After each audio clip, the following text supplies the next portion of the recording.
You're listening to the one and only Dog Show. Your hosts, Troup, Brenson, and Smooch Moncrief. Just two dudes talking Georgia football. Once it hits your lips, it's so good. Welcome, dog fans, to the one and only Dog Show with Troup and Smooch on the mic tonight. Episode 96. So glad to be here, Smooch. Oh, man. It's mid-May, early May, but the hits just keep on coming. Smooch, what's been going on down your way? Well, we had terrible weather last night and about 7 inches of rain in a few hours. And luckily, as a precaution, I left the windows down in my Chevy Silverado. Attaboy. So, yeah, I've got a small ecosystem forming in there right now. I've got to figure out. But I'm telling you, Troop, we started this show a while back, 96 episodes ago, if I'm not mistaken. And we decided we're going to do our first, 25 episodes as a beta, just kind of see how it goes. Didn't even know, if anybody would listen. And for the most part, no one did. Nobody did. but we were just kind of finding our place. And I remember that first off season, we're sitting there and we're going, well, do we just shut down for the off season? There's never anything to talk about, right? What would people and come to find out, that was like 70 episodes ago, and we've never taken a break. There's always something. What we located was something called talking season. And talking season for people like me and you, Smooch, is like right where we live. We love talking season, and especially in the SEC and college football, talking season is where it's at. And we don't have football no football to talk about. We're going to talk about you guys, you fans, a little bit. We got some of that to talk about tonight. As we preface tonight. I think Alabama sucks. Come on now, Willie. Come on, Willie. Yeah, just to kick off our show tonight, we got some special guests tonight. John Tweet Sports, John Smith's going to talk about a long-awaited subject, Texas and Oklahoma. And we teased you guys. We've told you that it's time to welcome them into the fold. Yes. Welcome those teams and find whatever we need to do to tweak them and get them engaged to talk some football. It hasn't happened yet, but we're going to start that off tonight. Well, it's going to happen. It's going to happen. We're going to talk about their impact this season and going forward as well. And then we also got another guest. Of course, you guys know Coach Hayes. And strangely, the subject you didn't know you needed to hear about, the Shedeur Sanders, Carson Beck debate. And we had some fun with that this week on Twitter as well. We're trying to have fun. I hope after this podcast, we're going to have some more fun as that stimulates a little conversation. And we got some cold takes. Colin Cowherd gave us one of those. And so we'll talk about that, as well as maybe we'll have some good stuff from the Players Lounge. And, kind of like always that stuff, good. like if you want to win, come to Georgia 100%. type stuff. So, yeah, can't. But if you want to win, come to the University of Georgia. There it is. I knew he had it right there. I got it right there, buddy. I got it all. Don't you worry. I love it. All right, we're going to get started right away. I do want to welcome our first guest. You guys know him on Twitter as John Tweet Sports, John Smith. John, how you doing, buddy? Man, I'm doing fantastic. It's an honor to be with you. I listen to your show. I love what you guys are doing, and I encourage everybody else to listen to it too. And thanks for having me. I'm just excited to be here, and I'll try not to mess it up. Oh, please. Thank you so much for coming, bro. We getting into this, we were looking forward to meeting people, but meeting folks like you that just cared about the genre, for lack of a better term, right? Just what this is. It's been great, and we appreciate you giving your time to join us. Yeah, and I'm a huge fan of talking season as well. And listen, you started with Colorado. We're going to talk about Texas. The two. Colorado's the challenger. Texas might be the champion of talking season.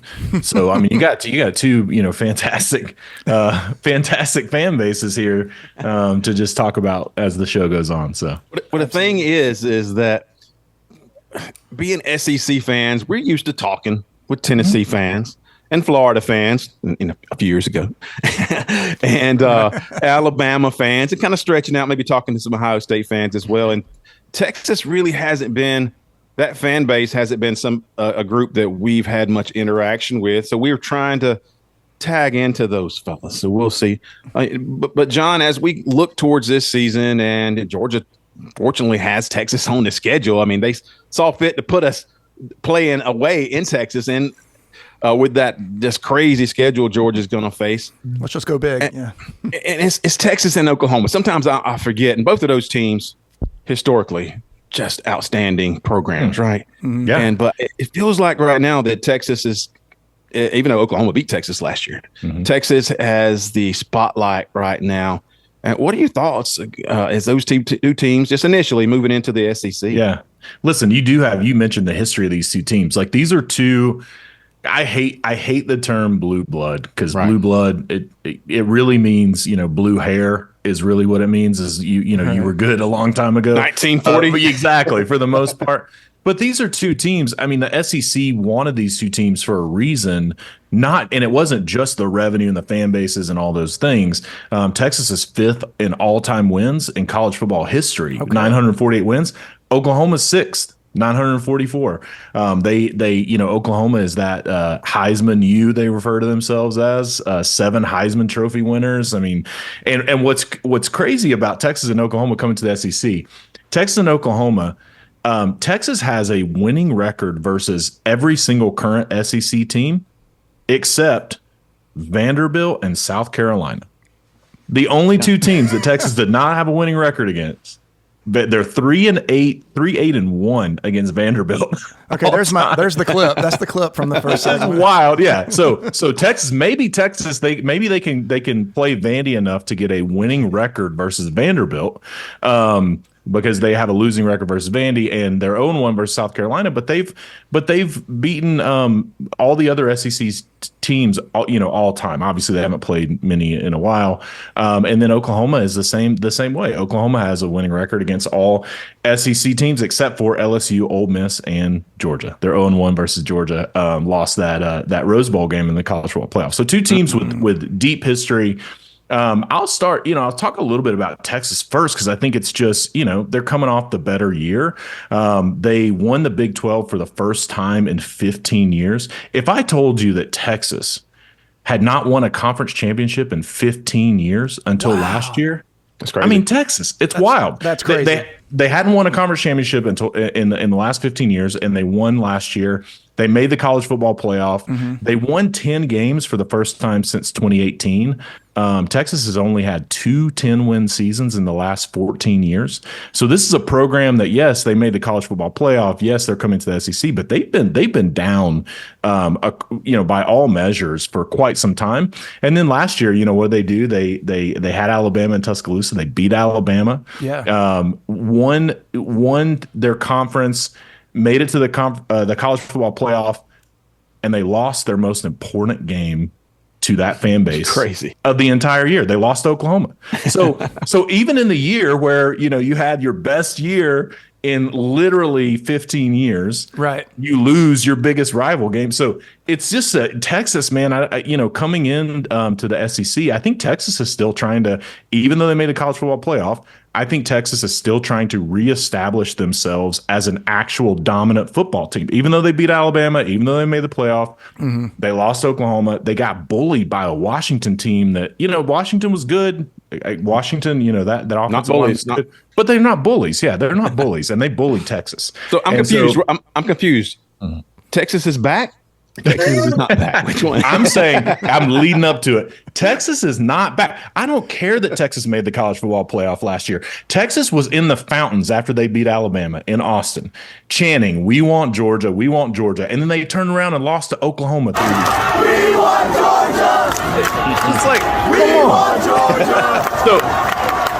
So I'm sorry, Texas. I don't care if you beat Alabama. I don't care if you made the college football playoff. In a season where you lost to Oklahoma, you are not back. So you're let just me ask, not. let me ask you a question about Texas, though, before we talk about Oklahoma at all. If you look at the team and forget about their history and what they did last year, if you look at their team, they obviously have some strengths and they obviously have some weaknesses.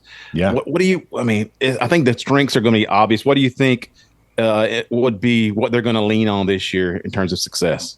Yeah, I think for them, what's good, what Texas fans can be excited about is they're 25th in returning production. They're returning a lot of people. Obviously, Quinn Ewers is back, which is one of the main pieces for that team.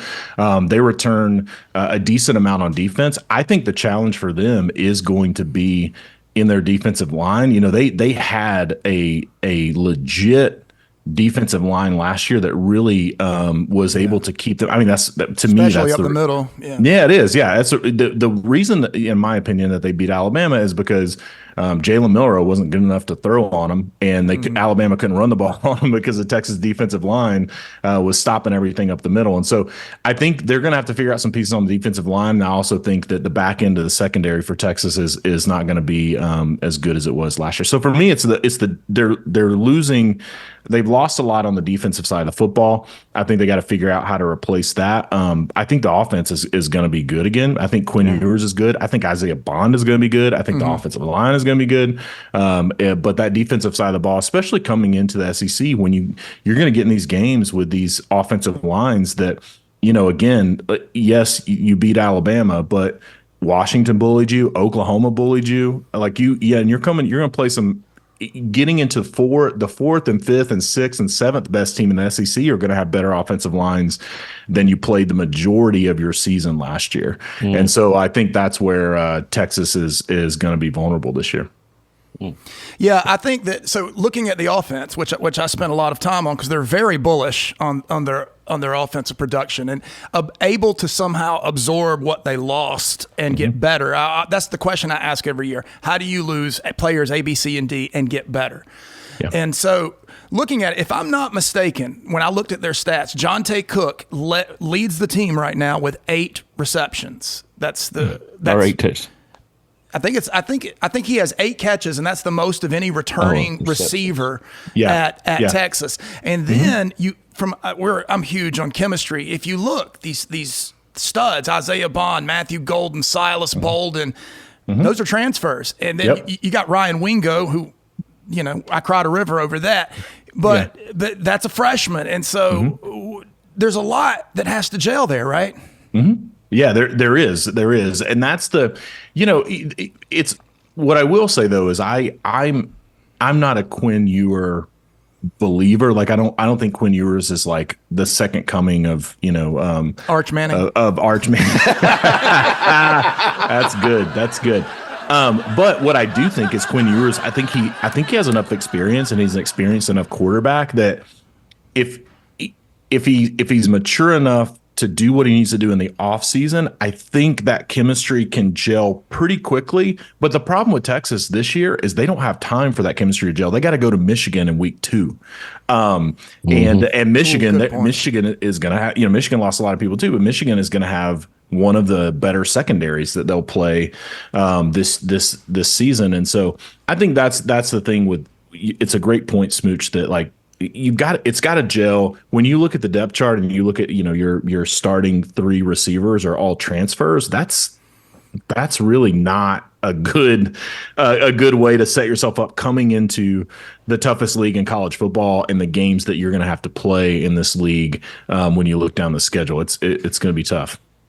Yeah, and we've seen before, and you can bring in good transfers, and Georgia's done it as well, but it's not usually that first year that they make that kind of an impact. That's a good point. And they can be good complementary players and do their role. But for those players coming in, they're going to be dependent on, a lot of times it's that second year. And I look at Texas as well and say the offense should be good enough to win a lot of games. A lot of games are going to come down to the fourth quarter, of course, in the SEC anyway, or late in the season. You can do what you want. And Texas has a schedule they can navigate, I think, this year. And be ready to go late in the season when those games really matter. But it's the defense. It's the defense. Like you said, they're going to miss a couple guys. And those are some of the hardest positions to replace on that defensive front. Quality with that depth and elite talent's always hard to come by. And so that's what I've kind of seen Smooch is looking at as a Georgia fan, just kind of stepping into looking at Texas and what they bring to the table as they can score points. And Quinn Ewers is was he with the highest rated quarterback ever? Tied with Vince Young, I believe, is the perfect rating. And of course, that doesn't matter.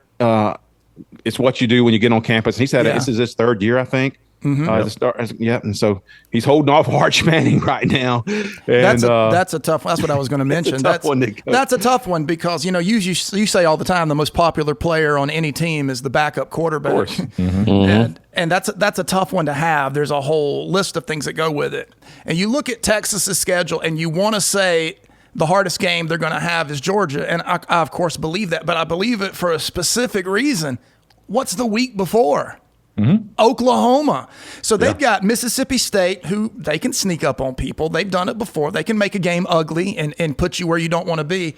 And then you've got Oklahoma, a revenge game. And the next week, you don't have time for an emotional roller coaster. You don't have time for a valley. You've got Georgia the very next week. I think that sets up as a real test for that team. But Smooch, what I need you to do right now. What do you need me to do? I need you to say something controversial about. I need a controversial clip about Texas that we can tag them and put it on there just to get them to let them know that the dog show is here for it. And it's time. Is Arch Manning going to take Quinn Ewers' spot? Are they going to lose A.D. Mitchell and Xavier Worthy they got transfers coming in? I know they got Bond, and I think Bond's going to do a good job. But I just saw On3 had them as one of the top wide receiver cores, and I think it's going to hinge on that. You can look at sometimes on paper things look great, but you have to do it. That chemistry matters. The question is not, is Texas good enough to beat Georgia? That is not the question that Texas fans should be asking. They should be asking, are we good enough to beat Oklahoma? Yes, because that game. And these rivalry games seem to go, unless you're talking about Georgia Tech, then not so much. But if you're looking at Auburn, like a game Auburn, Alabama, Michigan, Ohio State, Texas, Oklahoma, man, you get some weird results sometimes. I didn't see that one coming last year. No. But this year, as we're going to talk about Oklahoma as well. I mean, I think they have a tougher schedule than Texas does. And what about historically, their offense is going to be good. We'll see. And their defense is going to struggle a bit. But is there what kind of insight do we have as far as Oklahoma? Yeah, I mean, the thing with Oklahoma, so here's the interesting thing is you said that their offense is going to be good. That's where I have concerns for Oklahoma. So Oklahoma, the main reason is Oklahoma lost Jeff Levy, who Levy was their offensive coordinator. He went and took the head coaching job at Mississippi State. Right. He ran, that high octane spread offense, ran it with Dylan Gabriel last year, ran it, relatively successfully. Oklahoma won 10 games last year, but they didn't beat any ranked teams. They lost the 3 games that they lost were all or the 3 games they lost, including the bowl game, were all against ranked teams. But they beat Texas. And I think the challenge is you have across the board for Oklahoma this year. It is a relatively it's not a new staff, but it's people in new positions. So you have 2 co-offensive coordinators. One of them is brand new. This guy named Seth Luttrell, who came over, and then you have Joe John Finley. If that's not an Oklahoma name, I don't know one. Joe John is an Oklahoma name, but Joe John Finley was on staff and promoted. Seth Luttrell was I believe an offensive analyst that was promoted too, but wasn't an on-field coach. So you got 2 co-offensive coordinators, and then you got a new quarterback because Dylan Gabriel transferred to Oregon. So I will say this, like Jackson Arnold, I mean, that kid is going to be really good. That is there are 5-star quarterbacks, then there's like 5-star quarterbacks. And I think Jackson Arnold is a 5-star quarterback. I think that guy has a super high ceiling. And I think he's surrounded by, enough playmakers, especially with, they had a transfer in Deion Burks. You got this kid, Gavin Sawchuk, who I think is going to be a really, really good running back. But for them, it is, I think they leveled up their offensive line with a combination of transfers and some guys who've been in the program for a couple years. But Oklahoma, if you look at returning production, which doesn't really matter in the transfer portal because you have people leave and go all the time, and sometimes you're replacing them with transfers that have equal production at another school. But if you look at returning production, Oklahoma is 67th. I mean, they're not returning a lot on the offensive side of the ball, especially. And so when you combine that with new offensive coordinators, when you combine that with a new quarterback, I think that's where Oklahoma is going to have some challenges, because Brent Venables, one of the best defensive minds in college football, he does have. Check this out. Brent Venables went out, and not only did he hire Zach Alley from Jacksonville State, who I think is one of the best young defensive minds in college football. He was on staff with Venables a long time ago at Clemson as maybe even a graduate assistant. He's graduate assistant. Mm-hmm. Yeah, worked his way up. So he's their new defensive coordinator, but he has a co-defensive coordinator title along with two other guys. So Brent Venables has 3 co-defensive coordinators, and he's a defensive coach. Right. So if that's not saying we're going to try to play good defense, when I have 3 co-defensive coordinators and I'm made my career as a defensive coordinator as the head coach, I think they're really bolstering themselves for a good year defensively. If you don't, with all those folks there, man, you're in trouble. Everybody's a junior, senior, or 6th year on the defense. That's the one. Yeah, exactly. Yeah, that defense is very experienced. It's guys that have been in the system. They don't have a lot of transfers on that side of the ball. It's guys who know the calls. It's so and Brent Venables is really going to be the guy that's kind of leading the charge when it comes to that defense and those game plans. And so with him and Zach Alley, I think that defense is going to be good. The offensive side of the ball is where I would have concerns with Oklahoma, because it's just not a Lincoln Riley, we're so used to that with Oklahoma. We're used to Lincoln Riley, who could care less about defense, and rolling out a Heisman quarterback and all these first-round draft pick wide receivers and just running up and down the field on everybody.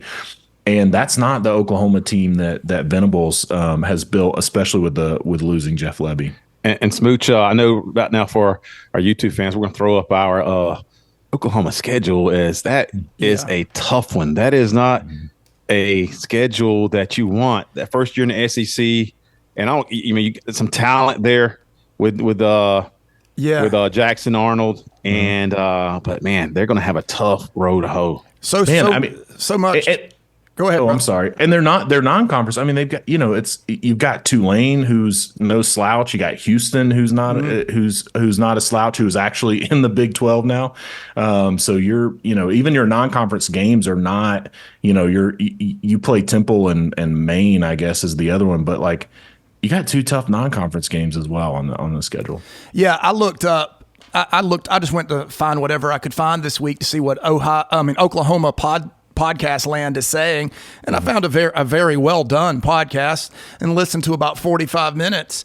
But it was this, Oklahoma looking to have 10 wins again this year and compete for an SEC title. That should be every team's goal, but they thought that was a legitimate, and they said a bad season would be an 8-win season. That would be, and I'm looking at this schedule. You will be lucky, and this is just a basic take. You'll be very lucky to win 8 games. I mean, I see Tulane, Tennessee, Auburn, Texas, South Carolina, Ole Miss back to back. And then I see you finishing the season with Missouri, Alabama, LSU. Where are these wins? Where's these 10 wins coming? I mean, think about what has to happen. If you win 10 wins, you're the best team in the country with that schedule. When I look at that schedule, I legitimately can make the argument that there are at least 3, maybe 4 college football playoff teams on that schedule, depending on, I'm not an Alabama believer this year because I'm not a Kalen DeBoer believer. But if you look at if Alabama figures something out, you've got Alabama, Mizzou, Ole Miss, and Texas. Those are teams that are coming into the season with the expectation that they are competing for a spot in the 12-team playoff. Exactly. And those are 4 of your games. And then when you look at those games, you got and then you throw in LSU, and it's you got to go to LSU in November. I mean, people just have no idea. You have no idea going to Tiger Stadium at an 8:00 kickoff at the end of November. Mm-hmm. When number one, it's a night game in Tiger Stadium, so anytime that's going to be challenging. Number two, it's in November, so it's going to be cold. So those people have been drinking brown liquor all day to stay warm, and then you got and then it's your last game of the year. And so depending on where LSU is, I mean, they might be out for blood. They might be have some aspirations for something in the postseason. So it's just a brutal schedule. And I think the challenge is, with what you're returning on offense combined with new offensive coordinators, some of these teams you're going to have to score a lot of points on, or you're going to have Brent Venables be vintage Brent Venables and use all that experience on that defense and shut down, Ole Miss, Mizzou, Texas. Even Tennessee might sneak up and score some points on you. So yeah, it's going to be interesting for Ole Miss. They got a Heisman favorite at quarterback. What are you talking about? and we also say, Smooch, it's a lot of ifs that have to go right. That is a refrain on this show, is that when if your ifs go right, everybody has a great year. But if when you layer 3, 4, 5 ifs on top of each other, that's classic Tennessee. It is. Yeah, no, but Tennessee, we can go down the ifs for them for days. If Josh Heupel can find a way to score 20 points on Kirby Smart, that's a start. But you go down the list for Oklahoma, it's if these offensive line transfers gel, if the wide receivers and Jackson Arnold gel, if the offensive coordinators, the new coordinators can gel and install the system, if they happen to be healthy when they're playing at Ole Miss and at Mizzou and Alabama and LSU. I mean, it's a lot of ifs. It's a lot of ifs. Plot twist, Smooch. Plot twist. Go ahead. What if Oklahoma Twitter is the fan base we tweak and not Texas? Well, that'd be fine too. I just like to talk to people. You got to start somewhere. I would say this. There's a lot more to do in Texas than there is in Oklahoma, so you might have better luck. I do love that linebacker at Oklahoma, Danny Stutzman, I believe. Oh man, that guy! I love him. Yeah. You talk about a football guy, right? You just look at that guy and you're like, I wish he would wear. And I know it's not conducive for speed, and it's not, You're gonna say the neck roll, aren't you? But I wish he would wear an old school like Boz neck roll and come walking out, because that dude is, if anybody is made for a neck roll, it's Danny Stutzman. Like, that guy just looks like he should have a neck roll. Love it. 100%. Yeah. All right, so challenge issued, Texas and Oklahoma. You podcasts out there, and I know you're listening. We'll see what we can pull from this, and going forward, we can get you guys integrated into the SEC and get some dog show takes and back and forth. That's what we want. We always want. Pull up a chair, people. Listen, here's what I'll say: Texas, Oklahoma. I know Georgia has won 2 out of the last 3 national championships. Oklahoma, I know Georgia beat you in the Rose Bowl. Texas, I know, you wanted Kirby Smart to be your head football coach. Don't be scared of us little old Georgia fans. No, just come on, bring on the. Don't be scared. We're okay. We're okay. You can handle it. You can handle the barking. It's talking season. Jump on in, and let's talk about it. I'm sure it'll be a noon game there. No. There's some stuff going on that weekend. There is a big weekend, and in Texas. Was there some kind of race, or what's going on that weekend? I remember hearing something. It's the F1. Yeah. So the SEC, in the brilliant minds of the SEC, they schedule what is arguably the biggest game in the conference in the entire season, the same weekend as a Formula One race in Austin, which brings Formula One races. If you've never been into a town when a Formula One race is going on, it brings about 500,000 people in to a town. So you've got this game that would probably bring in a couple 100,000 people already, and then you're throwing on top of it, an event that brings in some of the highest numbers of spectators that you could actually bring into a city. So Austin is going to be crowded. Yeah, it's going to be hard to find a rental car or a hotel room that weekend. Yeah. I've got one piece of symmetry to bring it all together, because when's the last time we played Oklahoma? We all remember that glorious night. Mm-hmm.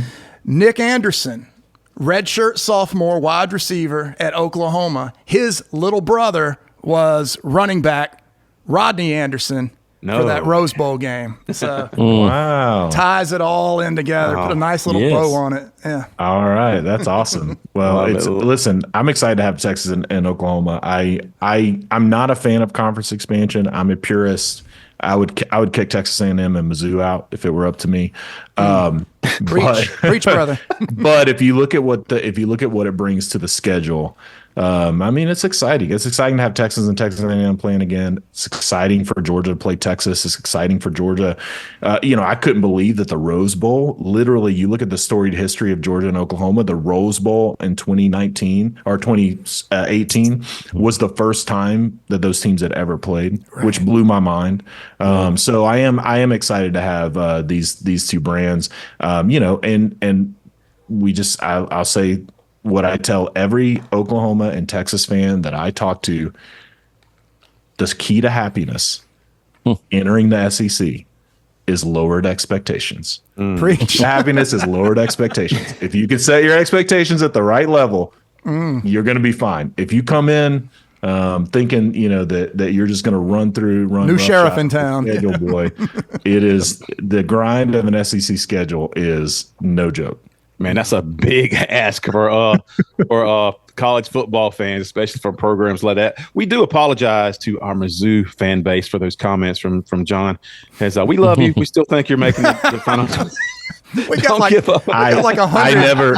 We got 100 like Missouri listeners. I have two rules. Listen, y'all. I love that y'all have Mizzou fans and keep listening to the show. They like the underdog. That's the reason they follow us. Yeah. I'm not a Mizzou fan because Coach Hayes and I. You can go back and watch our show on the Dog Dispatch from a few weeks ago where we talked about Mizzou getting a quarterback over Georgia, and those guys were not very happy with us. So no, they weren't.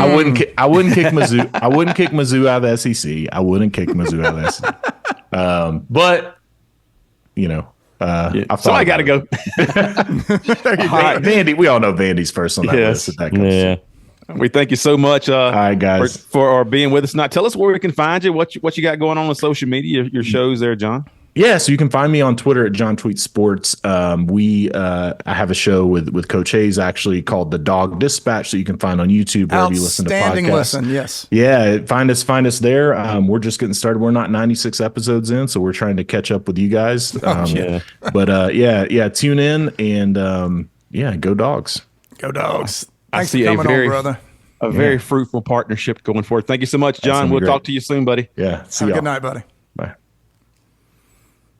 All right. And then there were three. Yes. 4-3, down to 3. What a great guest. So glad to have John on, and he does a great job for Georgia sports, and we enjoy following his content. And then we got his partner right here for the next segment, and that is Smooch. You going to tag him up with that bumper, Coach Hayes? Got you right here, buddy. Coach Hayes, Coach Hayes. Woo! Yes, sir. How we doing, guys? Your career had not started until you got a bumper on the dog show. Now you know you've made it. You've made it. I have officially made it. Yeah, man. So we talked to you this week, and we've been on, of course, Twitter. It kind of flip-flops of where things are going on, and sometimes it's TikTok, sometimes it's YouTube. Twitter has been this week, and stuff falls in our lap. And it was this guy, I guess this Colorado fans got tired of hearing about Carson Beck and him getting mocked higher than Shedeur Sanders. And whatever you think about these two players is fine. They're playing for different teams in different parts of the country with different schedules. But if you are a fan base like I want to call him out, Buffed Prime, he's he's going to drop some video later this weekend. We're going to be tuned in to see what you got. Is that not the most over-teased video in history? Just release the thing. If you've got it, just show us a clip. That's one of the first pieces of advice Coach ever gave me. If you've got material, release material. Yeah. But as we try to dissect what this means, and we think both of those are probably pretty great athletes and good quarterbacks, where do we fall? What is our thought, Coach, about Shedeur and different team? Listen, Colorado's not Georgia. They are not blessed with the same infrastructure and athletes that Georgia is. How do you fall on this little bitty squabble here? It's really hard to follow John, when he's a Rolodex of data. I mean, I sit there and think about trying I'm still to, dizzy. I know, right? I come in and just listen to him talk, and I feel like my IQ goes up about 5 points when it comes to college football. I feel the opposite. 95? I feel dumber after listening to it. But it's good to hear, his thoughts on Oklahoma and Texas. Honestly, I find the Colorado situation now, after listening to Dion be in the media with Shedeur and with his younger brother, who's on the defensive side of the ball, play the, almost the live Kardashian show, it seemed like, where you basically have them belittling a kid who's not even on the football team anymore, just to, I don't know, buff their egos, to blow smoke up their butt, whatever it may be, become sort of a, I told John on our show, I think it's 2 weeks ago now, that I got a chance to meet Deion Sanders because I loved his play. Who didn't love Deion Sanders? I mean, 100%. he was a dual athlete, and he was so dynamic in what he did. I got a chance at a coach's clinic where I got a chance to meet Bobby Bowden, and then Deion was a guest speaker. Got a chance to shake Will Muschamp's hand when he was defensive coordinator at LSU at that time. A lot of cool people that I got a chance to sit down in the room and talk to. But the coolest interaction was with Deion Sanders. They had already told us that he was not going to sign any autographs, but I was young and stupid. I was 26 years old at the time. I said, by God, I'll just be a jackwagon and still ask him for an autograph. And I went up to him and he said, brother, I can't give you my autograph. He said, how about a hug? So here I am hugging Deion Sanders in the Florida State locker room, and we're giving the bro hug with the handshake, and I just thought the world of him. And that is a love story. It is. It's one of those, but it comes with a broken heart, Troup, because what happens, when I watch him take over a head coaching job at Colorado, which I really thought he was going to use as a springboard to look at his next step from where he had come from Jackson State, I was thinking, Prime, I don't know if coaching's going to be in your gig or not. I think it's just you're too high profile for that. But once he took the leap to Colorado, I'm like, okay, now he's in Division I ball. Now if he steadily continues to increase his play there, he's looking at another jump somewhere. And then he jumps into this huge drama for your mama with these kids on Twitter. I mean, as a head coach, you lose respect for that as an administrator of your school and people who are the staples in your school system. Honestly lose, because I think he feels like, in a sense, he may be just too big for football. He's too big for the sport itself. So what I feel like is he's using Colorado as just sort of a Trojan horse, per se. He's just got this hole around it where he is just basically using that platform to voice his opinion and to basically get Shedeur through this Division I process and get him recruited into the NFL, because it's all about getting in the NFL and making money. It's really come back and reflected on me by what he's doing and how he's handling himself as a head coach.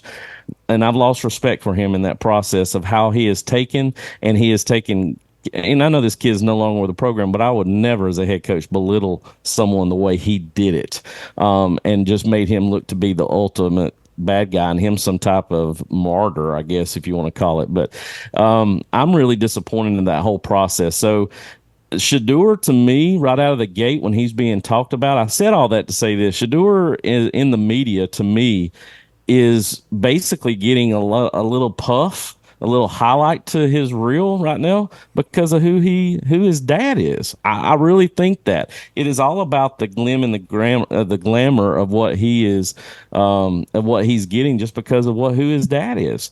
So them all of a sudden now trying to compare him to Carson Beck because you watch him in, inside the inside gym in their infield turf arena, and he's throwing on air to receivers and just slinging it everywhere. Yeah, that's a big difference in being in an actual ball game. To be fair, there was a Rottweiler playing defense in the latest video. So you're putting some pressure on him, but he's used to having pressure in his face. But that's another thing too, though. When you look at and you try to look up anything on Shedeur, I mean, it's right now the one thing that pops up hasn't got anything to do with football. It's his freaking video that just dropped. Come on, you mean this? They told me bust out my AP. Perfect timing. Got them baguettes up on my neck, stay shining. And it's never hot around my jewelry, chase a climbing.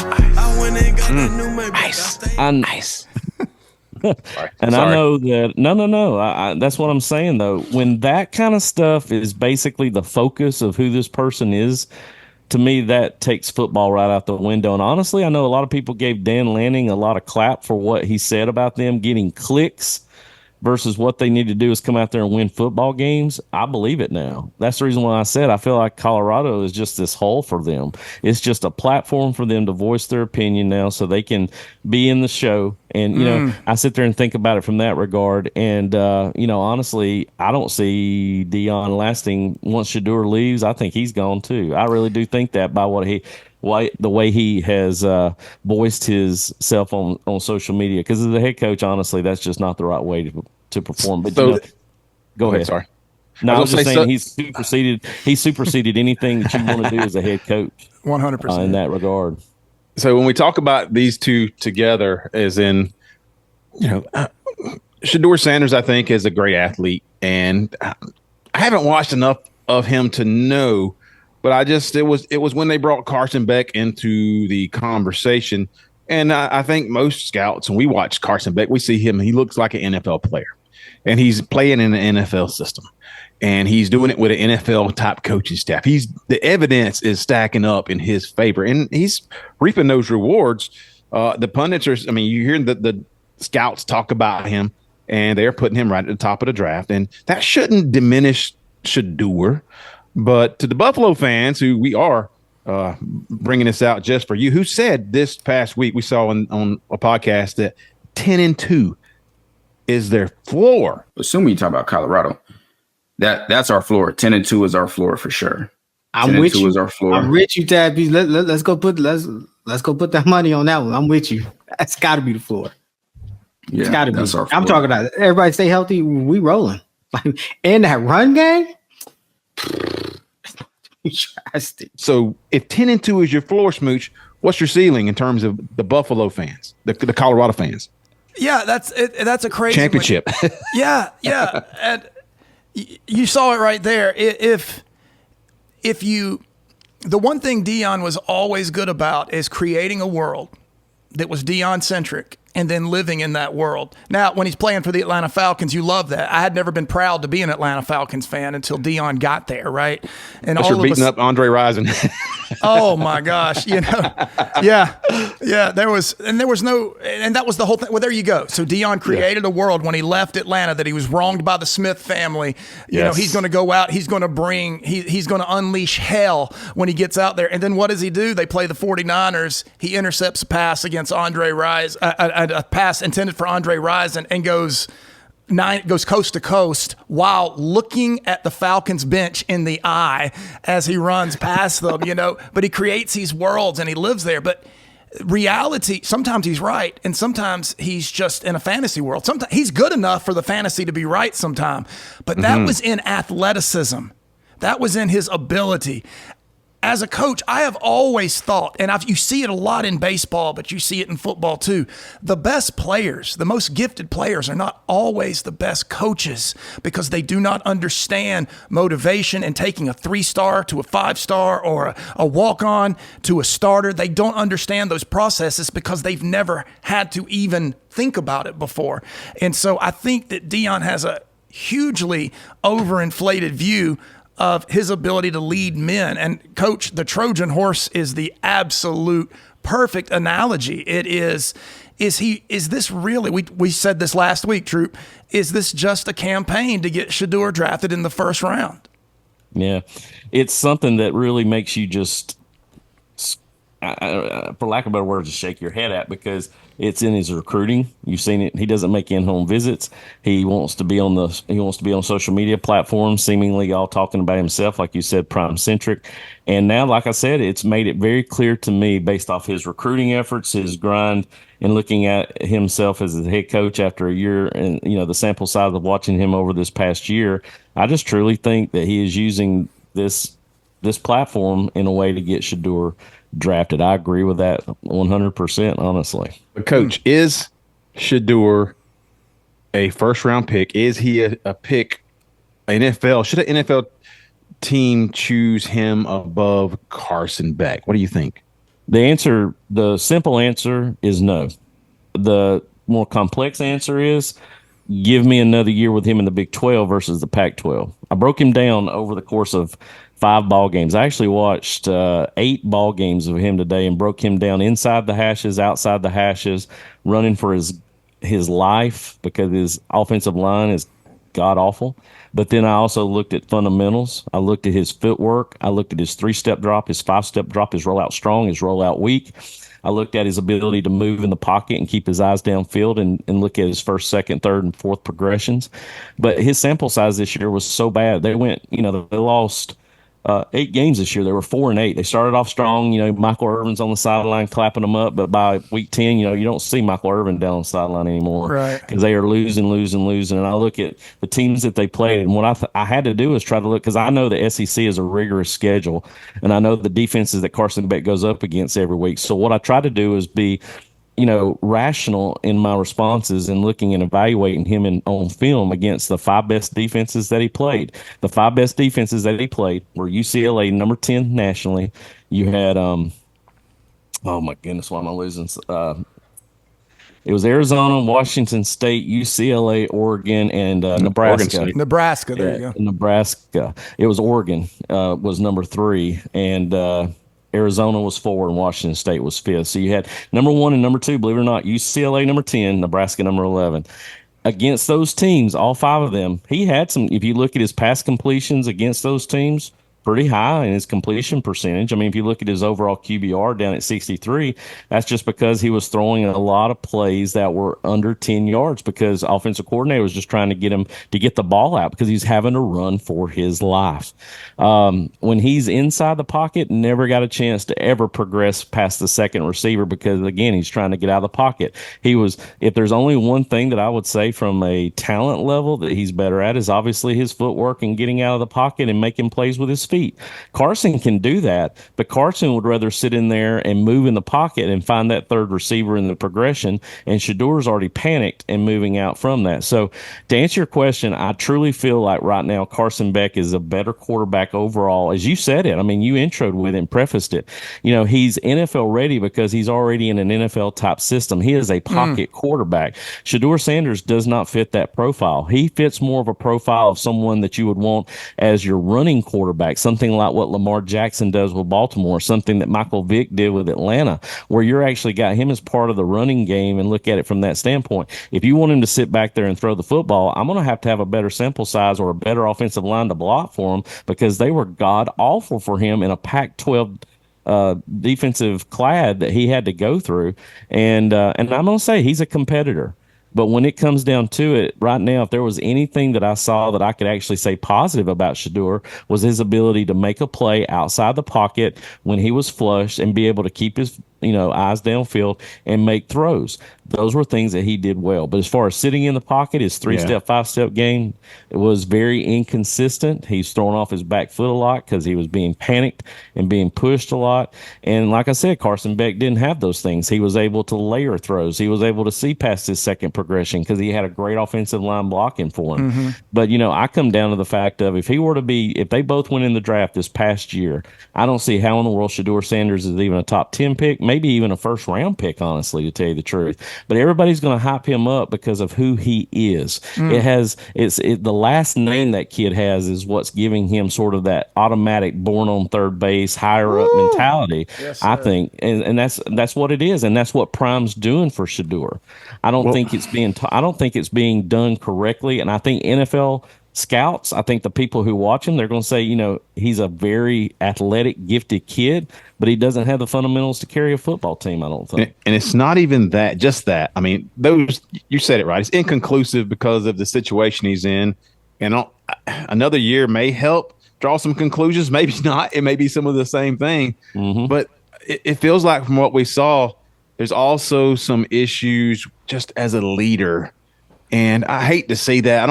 I really don't want to hammer the kid for character issues, but we saw some things, and as in a quarterback scenario, especially in terms of going in the NFL draft, a high pick, those character issues and leadership questions are going to have to be answered. And we just saw some things last year that, that didn't sit well. And we continue to see him the way because he's lived a privileged life, right? He's been able to get away with whatever he wanted. And I saw this. I don't know, man.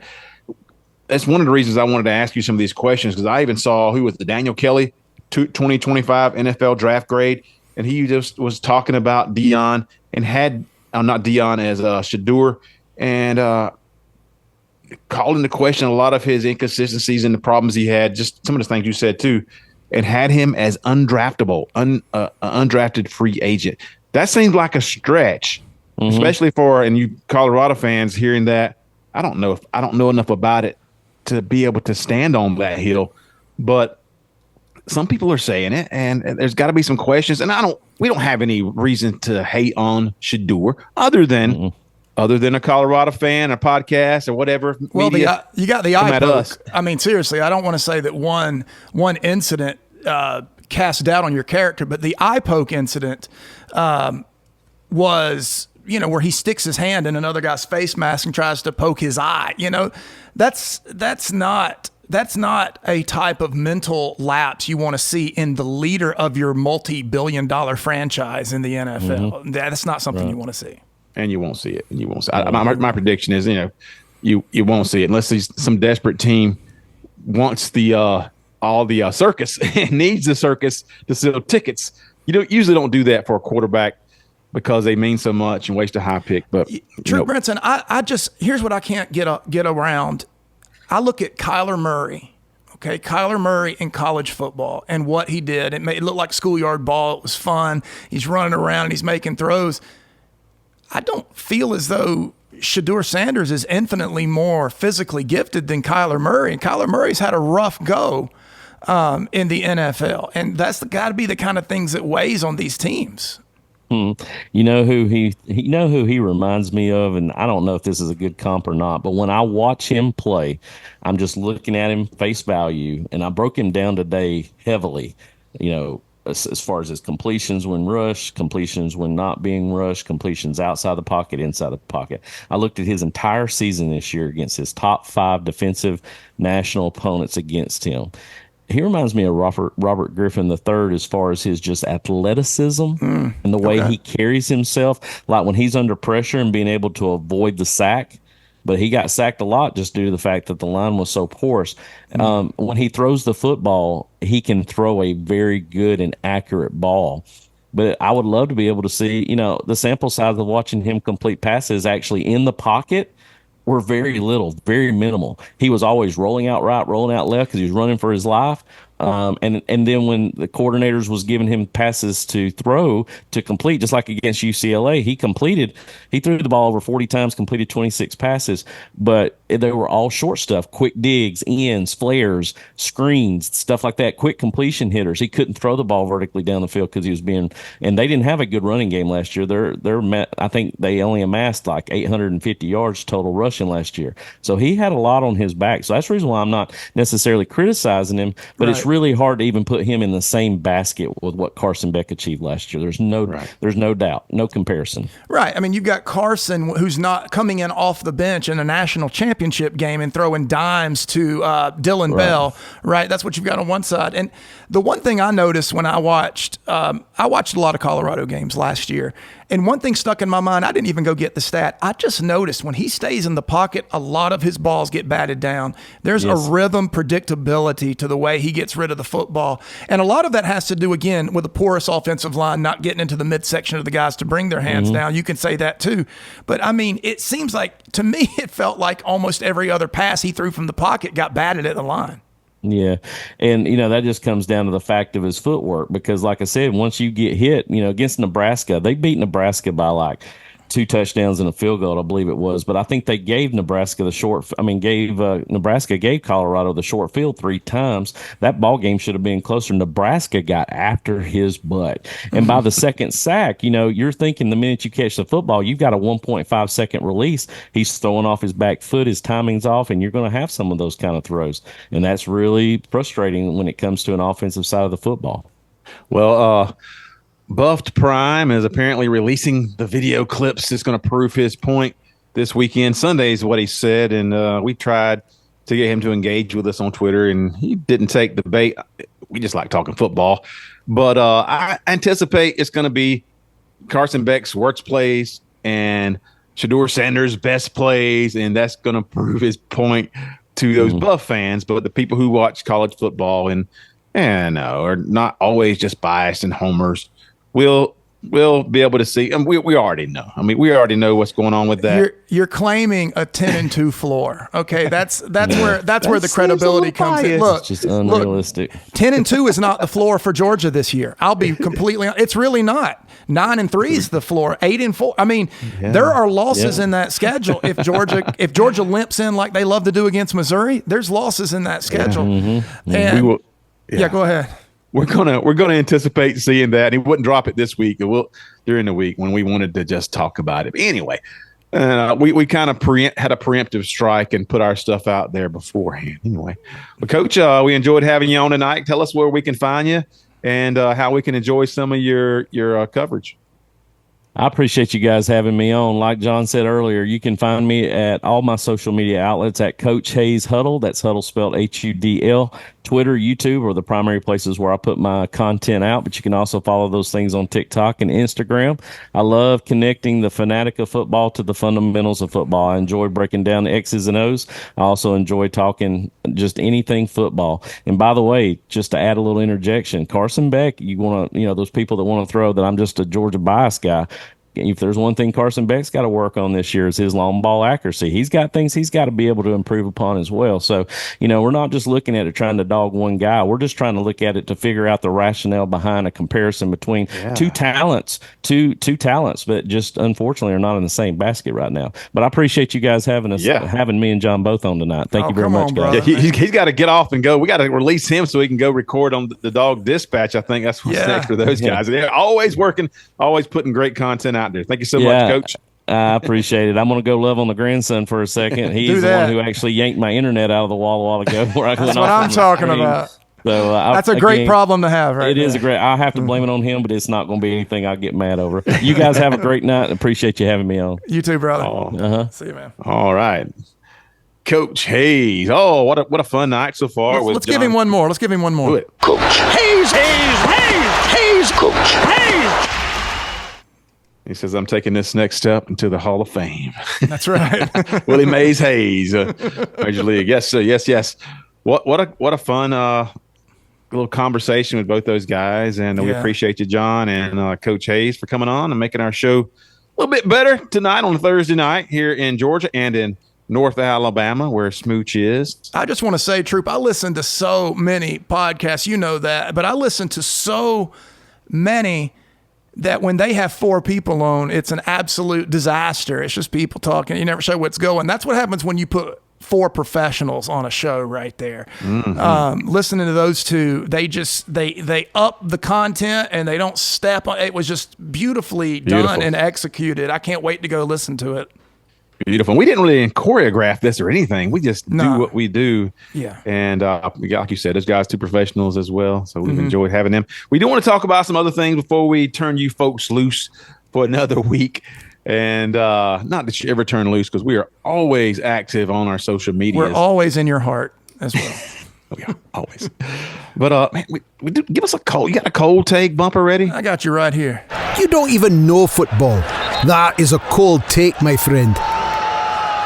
And so, Smooch, all of the stuff happening seems to be directed towards Carson Beck this week. Maybe because it's talking season and those pundits are putting out their top 10s and top 5s, and people that don't watch as much football as maybe they want you to believe they do, have takes, and they don't always know the players they're talking about. And we got some little clip right here just to let you in on a secret.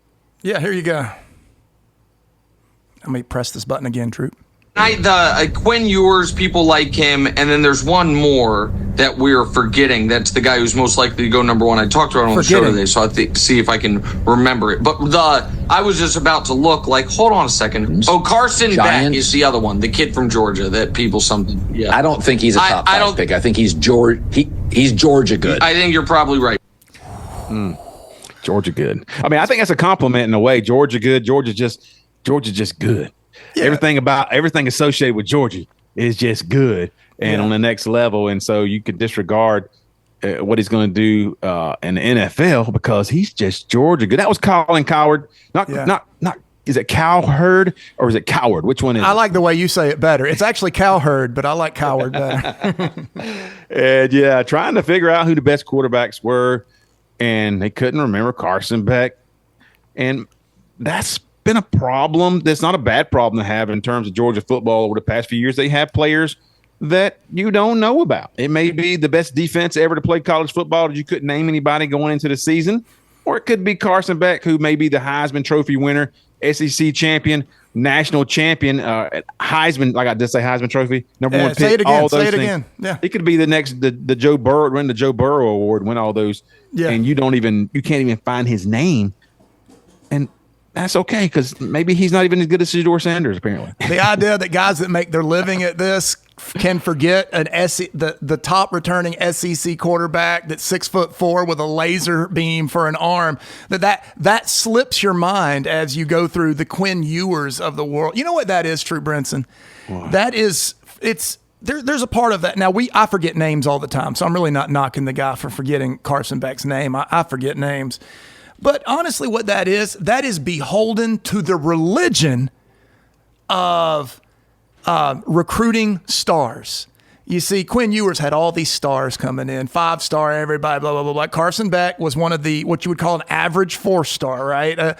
He'll be fine. And he comes in, and they stay locked in there. They can't get out because that would mean they had to watch a lot of game film.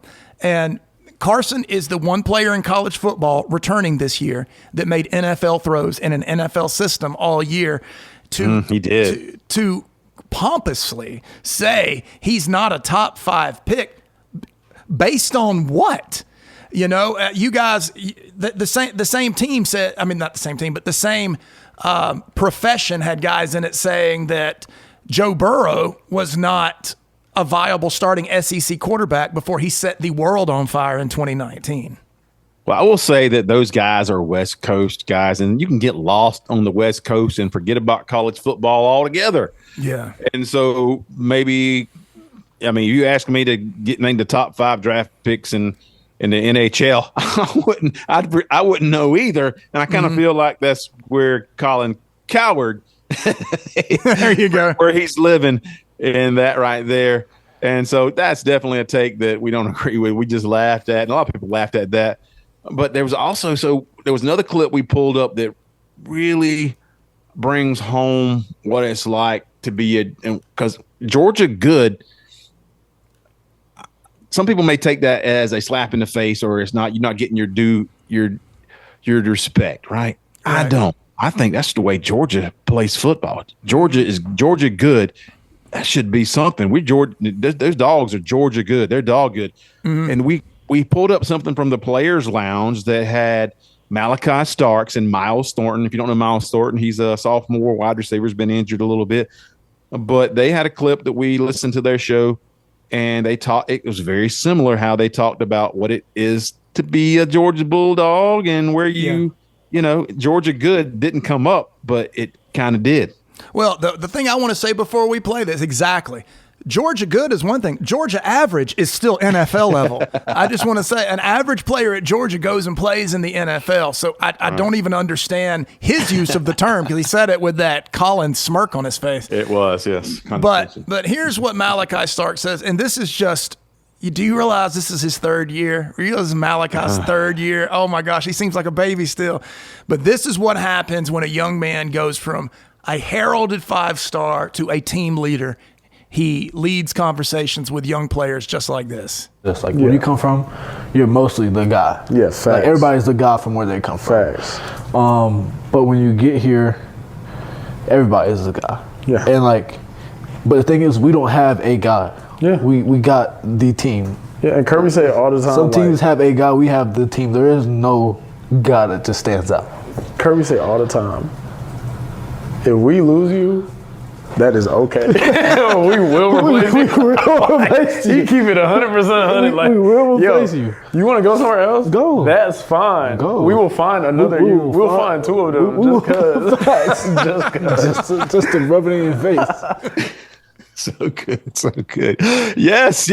It's not about the player. It's not about the stars. It's not about You know who you were in high school, because once you are the guy in high school, you get to Georgia, you're just another guy. It's the fact that Quinn Ewers was mentioned on an equal plane or even above Carson Beck is proof that some people get wrapped up in high school rankings. Go ahead. I'm sorry. Yeah, that's right. That's right. And we understand sometimes if you're a peripheral type fan and you just attach to names and do that whatever is the media is selling you, but the media is too often caught up in that as well. And being Georgia good, and being a part of a program who is about the team. You heard them say that. These are guys that are involved. They're right in the middle of the culture. And they even said that this new, I listened to the whole podcast on the Players Lounge, and they said, the great thing about this new recruiting class, these new freshmen coming in, they buy in immediately to the culture. Wow. And they said they are already ingrained in the culture, which that means they are willing to work hard. They are willing to do all the extra practice, all the extra workouts without question, without complaining. They just come in and know that that's the standard. And that if that's Georgia good, I'm okay with that. And like these guys are being told, if you're not okay with that at any point, you can go on. You can go on to Florida, go on to Auburn, go on to USC, and be whatever that means for them. But Georgia will Kirby's like, we'll replace you. We'll replace you. We'll replace you with twice over. It's not a big deal. If you got to go, right. You got to go. And that's the culture Georgia has set. And you come in, and those 5 stars are done. You got to work to earn your spot. But once you do, then you have chiseled yourself into the type of player where you are at the peak of your potential, and you can earn. If it's about earning money, earning your career, if it's about just being the best person and player that you are, and that's okay. That's what they want to do. That's what they want to pull out of you at Georgia. And if you're not okay with that, then they'll replace you with somebody else. We want you to be a part of that. But I just like hearing the players say those things, because we as fans say a lot and we speculate and we're all biased. But when you hear players say that, we've heard them over the years, it feels really validating. That's so true. Yeah. Are you some preacher man? What they've done is they've created a filter. Most teams, when they put all their eggs in a basket to get one particular player, they want that one player, and then that player goes somewhere else. Everybody's all forlorn, right? They just pull back. Oh, we missed that guy. We pick ourselves up. We'll try and go get another one. No, that's Kirby's filter. If someone says, this team first, no focus on my stats things, not for me, I'm going somewhere else. Kirby's like, oh, good, the filter has worked. We've removed a guy that's not a dog, and now we can put another guy that may, in fact, be a dog in your place. And that is the difference between Kirby and recruiting and everyone else. Yes, you got to rise up. Come on. Fabulous show, man. Woo. Good show, Smooch. I feel like I'm just catching my breath. Wow, yeah. Breathe in, breathe out. Yes. The Dog Show, 96 episodes. And we appreciate you so much, folks. We get lots of good interaction, and slowly but surely we building our fan base and building the guys who we talk to back and forth on social media, and they know what we're all about. They're our people now, and we appreciate you for that, folks. You can find us anywhere on the Dog Show Pod. That's our link tree. You can find it on Twitter, TikTok, YouTube, Instagram, anywhere. And do that, because we work hard to put out great content for you folks. And the strange thing is that just this week, somebody on Twitter, or was it TikTok? I think it was Twitter, responded to one of our posts and said, can you guys put out something on Texas, Oklahoma? Yeah. It was one of our Missouri fans. 2 days later. Yeah. Here we are. Let's do it. Let's have a segment. Let's get a guest on. Let's talk about Texas, Oklahoma. So that interaction is where it's at. And we listen to you folks. We want to do what makes you happy and what you enjoy, and that's what it's all about. Troup and I have a hopper we just kind of always throwing stuff into, and when someone good enough to follow our show, by the way, on multiple platforms, follows our show, makes a suggestion, it's something we had just talked about doing, it got bumped up in the order. And so we're doing this tonight because our people wanted to hear it, because we exist for the fans. That's the thing, that's the reason we bring more fans on. We had a whole fan show last year. We're going to do that again coming up. Because we love to hear we want to take the temperature, so to speak, of the college football world and just see where everybody is. I will add, audio version of our podcast, by the way, you can also find on any podcast provider. So you got Spotify, Apple, all those. We're everywhere. iHeartRadio. I don't know what the rest of them are, but we're on all of them. Yep. Appreciate you so much. Great show, Smooch. I really had fun tonight. Thank you so much again to John Smith with John Tweets Sports and Coach Hayes with Coach Hudl, or Chris Hayes with Coach Hudl. I messed both of those things up. Sorry, fellas. It's Coach Hayes Hudl. Coach Hayes Hudl. That's Chris Hayes and John Smith. Thank you so much for being a part of our show. We look to have you again. And Smooch, let's wrap this baby up. Let's do it, buddy. This is the Dog Show with Troup and Smooch. This episode is still on fire. Fire.